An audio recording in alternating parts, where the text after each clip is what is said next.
Hi everyone, my name is Sarah Wyman Grover, and this is Sarah Wyman's Rock and Writing. And oddly enough, maybe one of the last times we use that name for that channel. We'll have to see. I'm in the process of working on some major changes for the channel. I'm hoping to implement the first one, which will be a name change to kind of align everything together by the end of the month. So by the 1st of March, we're going to have that going. And then I have some other goals in mind, but I will release a whole separate little thing when I announce the channel change, talking about where we're going and what we're doing. But today, I'm just here to do a VR, basically. And I'm here to respond to Christa at Christa Chronicles, Sandra at Spirit of Avalon, and the lovely Elaine at Tarot Tats and Tea. Because we've had a little bit of a conversation going on about tarot and neurodivergence and, our collections and how that connects to our neurodivergence and about how tarot connects to that.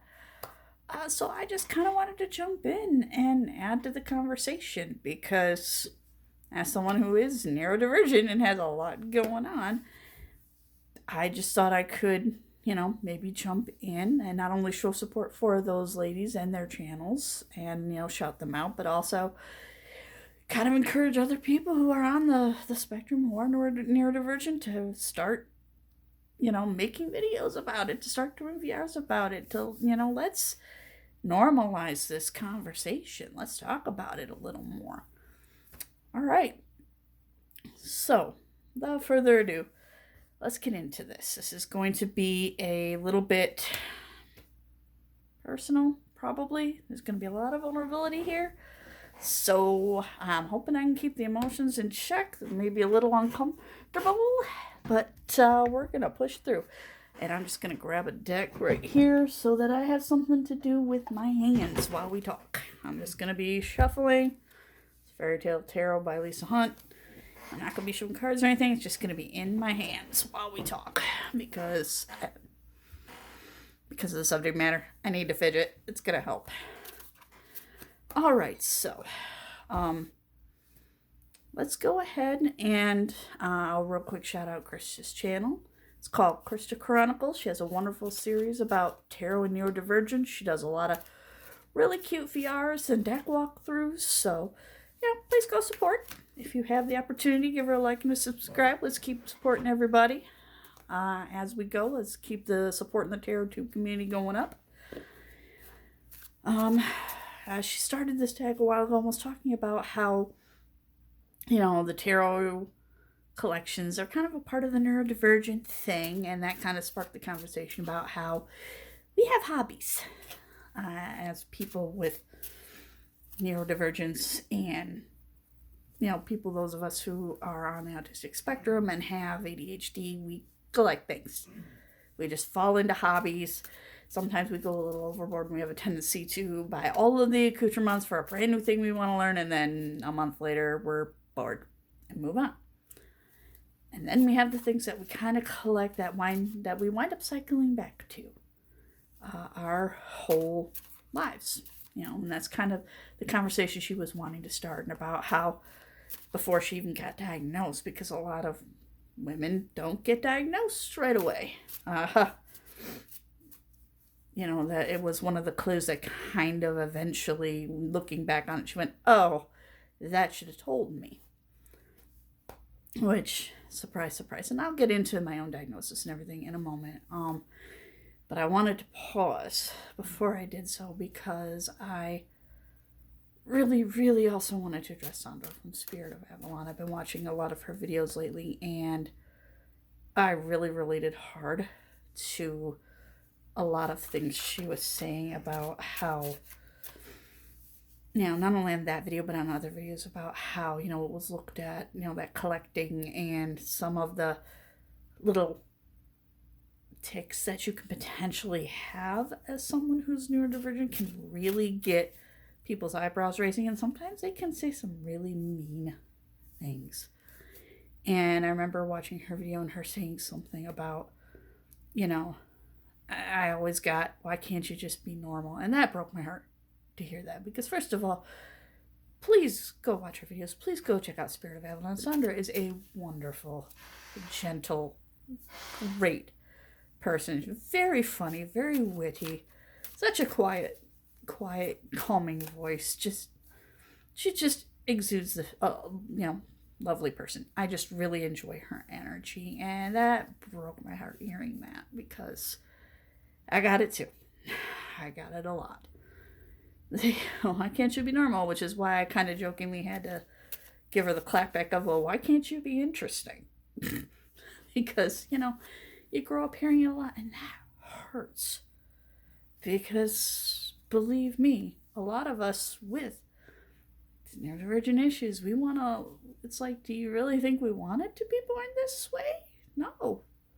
We would much rather be normal, a lot of us. We would much rather be able to not have our minds going like a squirrel on a hamster wheel 1,000 miles a minute. I would very much like to not have that overdeveloped sense of justice and things where I take things so seriously when I don't have to, or when things hit me so hard and I get really overly emotional about little things. I would love to not have that emotional overwhelm all the time. I would love to be able to just not have things send me into meltdown. I would love to be able to have my brain let me sleep. I would love, I'd love to be able to just follow along a normal conversation and be able to follow their thought processes when mine are going 20 million miles faster and are already 20 conversations ahead. And I would love to be able to have my brain be normal and slower, so I'm not constantly accidentally interrupting people, because that makes you look rude. It really does, even when you're not intending to be.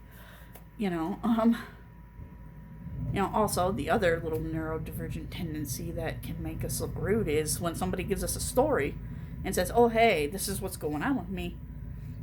Yes, we will do the, oh my goodness, I'm so sorry to hear that, or, oh yeah, I get it, me too. And then we'll launch into a story of our own, and it's not to be rude. It's to show you we get it. We've been there. It's to show you we've felt this has made us feel a similar way, so we understand your emotions. Also, I'd love to not be socially awkward. That'd be great. I'd love to be able to just normally get social cues.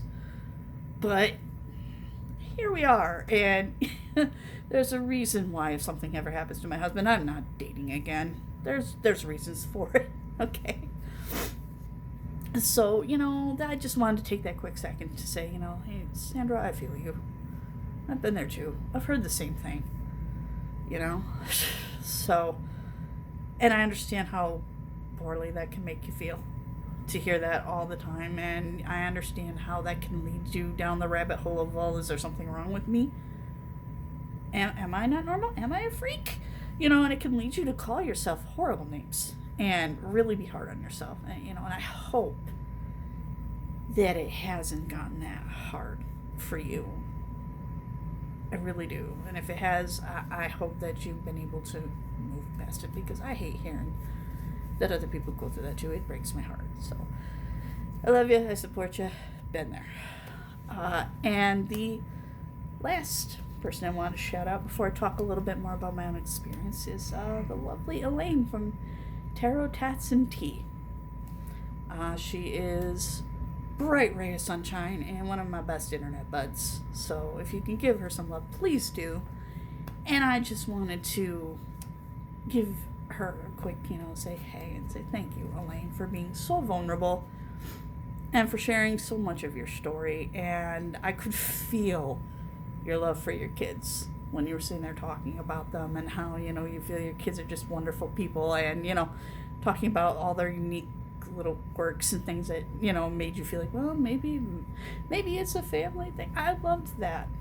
I loved getting to know you and them kind of by proxy a little bit through that, and it made me feel good. And I really appreciated getting to know you a little bit better. And, Sandra, also, thank you for your vulnerability. And Christa as well, just for starting this whole series. Thank you all for being so vulnerable and willing to be open about this. We need more of it. We need it more visible, especially now when they're really, it just feels like, especially in the United States where I'm from, like they're trying to silence our voices, where they're trying to shove us back into the dark again. But, I'm not here to go on about that or politics. We're here to talk a little bit about neurodivergence. So, what does that look like for me? Where have I experienced that? Where have I kind of followed the same threads that these ladies were talking about, and how is that different for me? Well, first of all, I have Turner syndrome. I was born with that. It is a rare condition only females are born with, and the reason only females are born with it is because it is a specific thing that is attached to the second X chromosome that girls get. Those, if you look at your biology, obviously, if you're an XY, you're a male. If you're XX, you're female. Now, are there other options? Yes, because there are different syndromes, conditions that can mess with those chromosomes that technically mess with your biology. Turner's is one of them. It's called XO syndrome, and it's called that because that second X chromosome will either be missing, or in my case, incomplete. There's some coding or whatever missing from it when it gets passed on. And what that means for someone with Turner's is, yeah, you're biologically female. Okay, you have all the female bits and bobs, But what it means is your body does not produce the right amount of hormones. You have hormonal issues and imbalances because it really, this syndrome in particular, it affects everything because it's a system, it's a holistic thing, but what it really likes to attack, or at least in my case, really like to mess with, is your pituitary gland, which is basically when you hit puberty, that's the thing that sends all the signals to your body to go, hey, let's start showing the secondary characteristics of you growing up. You start developing. I don't think I need to go into more of that. I'm sure YouTube will try to censor it if I do. But you get the hints. Secondary things start showing up and happening. Your body starts going into the natural cycles it needs to indicate you are maturing, right? My body doesn't do that naturally because it doesn't produce the right amount of hormones. It also attacks thyroid. So 9 times out of 10, you have hypothyroidism, or what they call, I think another name for it is Hashimoto's, which is where your thyroid basically goes kaput. And in my case, it was functioning originally, but they basically told me it is only a matter of when, not if. So eventually it slowed right down, which means your metabolism slows down. So not only am I on hormone replacement therapy not only are you basically, if you get this, you're on hormone replacement therapy for the rest of your life. Done. Period. There is, do not pass go, do not collect $200. Just go directly to you're on hormone replacement therapy. And you are probably going to also have to really look into birth control pills, things that help regulate your cycles, because your cycles are not going to be normal. And also, most Turner's girls do have to have some sort of growth hormone therapy, because included in that whole stuff that your brain sends to your body to make it mature, part of that is also setting stuff to make you grow your height. And you don't get those. You basically are stuck physically kind of as a perpetual child. That's a real oversimplification. Keep in mind, not a doctor. So, and also, keep in mind, I'm also 45, almost 46 years old. When I was born, Turner's was rare enough. They had to take pictures of me for a medical journal because they needed to have more pictures to show the physical signs, because there are a lot of physical signs that someone has Turner's. They needed to take pictures of me because I literally was a perfect physical specimen of this is what you look for when you look for a Turner's baby. I got lucky. I got diagnosed almost right out the gate because one of the assistants to the main doctor helping my mother give birth to me had just had either a daughter or a niece born with Turner's. And so when the doctor thought I had Downs, he went, no, she has Turner's because of this, this, and this. So they wound up taking pictures of me, and of course, they don't do studies on women. They don't do studies on girls when it comes to a lot of things. So Turner's is rare and understudied. Even more so when I was born. So a lot of the information I've had to constantly update. And some of it might be a little old. So please don't 100% go off what comes out of my mouth. Please, talk to doctors or look it up. But I got lucky and I did get hormone therapy. And I did get the growth therapy to, help me grow up a little bit physically and height-wise. But I am still, even though I am in the 97th percentile for height of girls my age, I'm still not even 5 feet tall. I'm tiny. So, long-winded explanation, but why am I talking about Turner's not neurodivergence? Well, because for me, that's the catalyst for everything. Because of the Turner's, that's why I have irregular brain chemistry, which sent me straight into ADHD. Which, again, I only got diagnosed with because the person who diagnosed me with Turner's also knew that ADHD, metabolism issues, and diabetes can be complications from Turner's, and basically said as soon as she is school age, you test her. Because they won't do it. Because they barely even think girls have it. Test her. Get her tested. Watch out for these signs and get her tested. And they did when I was really little. So I've been diagnosed as official, neurodivergent ADHD from a very young age. But again, that was back before they realized that comes comorbid with a lot of stuff, which possibly could mean also being on the autistic spectrum. And the more I've watched stuff about being on the spectrum, the more I've been like, oh, I do that. I do that. I do that too. Huh. And honestly, they test that spectrum a lot of the same way. So 9 times out of 10, if you got one, you probably have the other, or at least, there's some overlap or crossovers in symptoms, if you want to call it that, things you display. So I have the fast talk, I have the stimming, I have the, meltdowns when I get too overwhelmed that can make me dang near go nonverbal. I have the emotional dysregulation from the ADHD, the dyscalculia, because you can, 9 times out of 10, you either have dyscalculia or dyslexia. You can get one or the other real easy if you have ADHD. I got dyscalculia. Math was horrible. My worst subject. Always hated it. Which is weird, considering that English is where my heart is, because I'm a writer. I love to write. It's kind of part of the reason I started my channel. But anyway, so there's been that, right? The overdeveloped sense of justice where, I sometimes can take things too literally. Don't get social cues very well. And so when someone says you can, like the whole, I don't get the whole platitudes. I don't get the whole pat her on the head and just tell her that because it'll make her feel better. Don't do that to me. Tell me the truth.